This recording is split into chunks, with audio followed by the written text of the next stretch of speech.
Welcome, Leo, to your Saturn Sextile Pluto deep dive forecast for the ascendant, the sun, or the moon. For the first time since 2013, Saturn and Pluto are exactly at 60 degrees, which can be enabling the sextile. But they're going to be within 3 degrees right through to the end of April. But what will this mean for you personally, but particularly in terms of your energy, your work, your relationships, and your finances?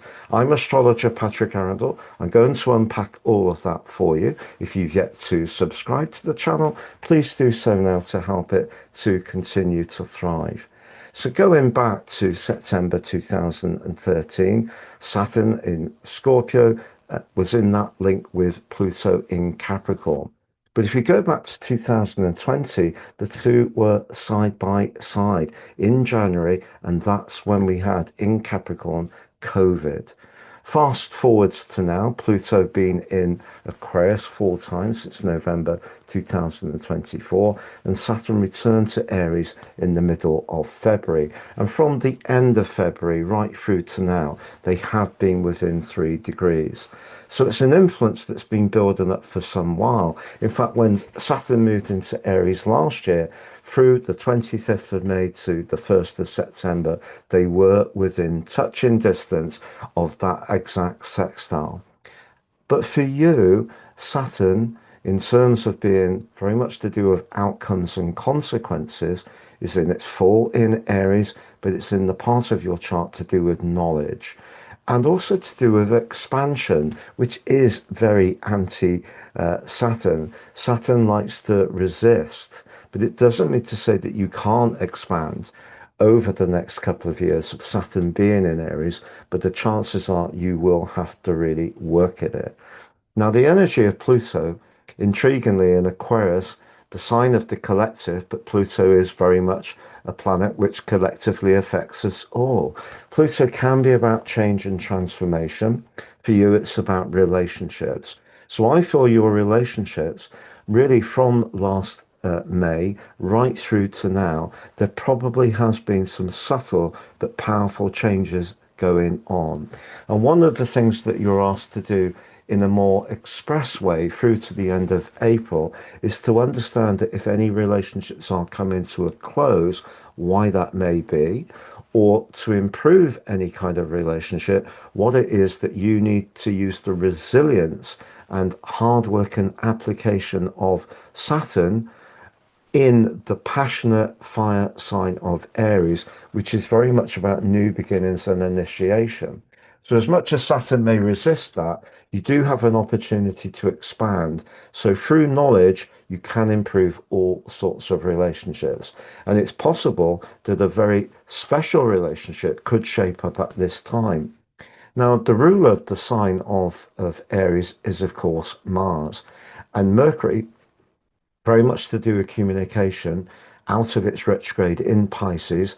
They're both in the eighth house, which does have a kind of Plutonian vibe, but they're in a very strong link with Jupiter in another part of your chart to do with knowledge, but much more to do with psychological, emotional, and spiritual awareness.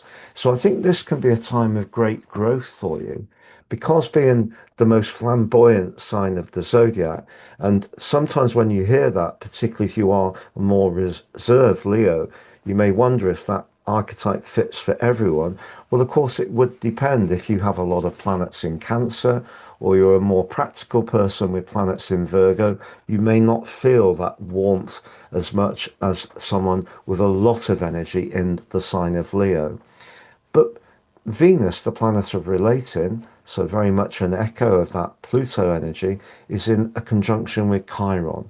So if you're up for getting to know more about your own personal development and being open to new ideas, new ways of looking at things, but certainly the big picture, the ninth house, very much about the big picture. But what Saturn can challenge you around, Saturn is innately a very conservative energy, and your sign is a fixed sign, which can actually find it a little bit challenging to change.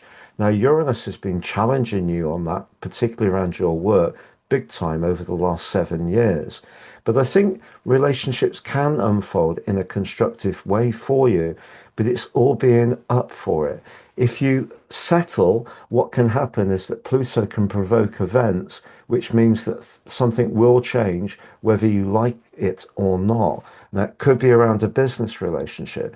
It may be around learning more or gaining more understanding around a technical subject, for example, professional training. It may be through higher education that you're going to encounter someone with powerful energies that can help to transform your world. But the key is not to resist, because Pluto in Aquarius can be fixed. You also have Saturn very close to the Sun. So as much as the Sun might want to just really go for it, Saturn is slowing that down.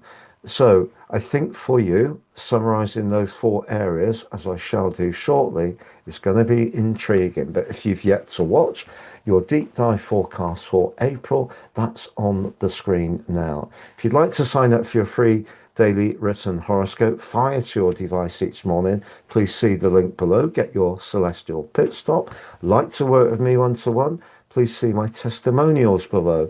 Like to order your horoscopes, 50% off, please see below for more on those. So to summarize, I do think this is a very powerful time for relationships. But Pluto says to us, particularly with Saturn in the mix, in its fall, if you resist, change may come anyway.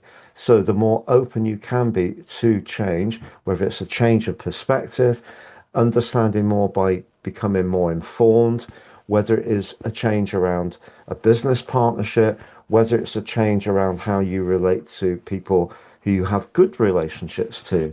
All of that can be very constructive for you, but it's being open to it, but most of all, open to the knowledge. Now, financially, some of the ideas that you've been developing recently could go very well, but I think if there is any kind of legalistic dimension to them, do seek the advice of someone very knowledgeable. Pluto in the seventh house, an advisor, someone with wise counsel. As far as energy is concerned, you can see in this particular event chart when they became exact, the moon is in your sign, which obviously does give you a brighter flame to go with. I just feel that that part of you that can find alterations a little bit difficult could feel a little daunting, and that in itself can be a bit draining. But if you've been working with Jupiter since he moved into your 12th house last June, I think you have already gained a lot of insights over the last 8, 9, 10 months. But I think your energy at the moment is going to grow through openness. Now, as far as finance is concerned, I think finances can be very constructive. We are seeing here, it's a bit broad, but Mars and Uranus are in a widish sextile themselves. I think that points towards if you are up for being daring, some kind of opportunity can come your way, but it will require application and perspiration, always the case with Saturn. All the best, Leo. Take care and goodbye.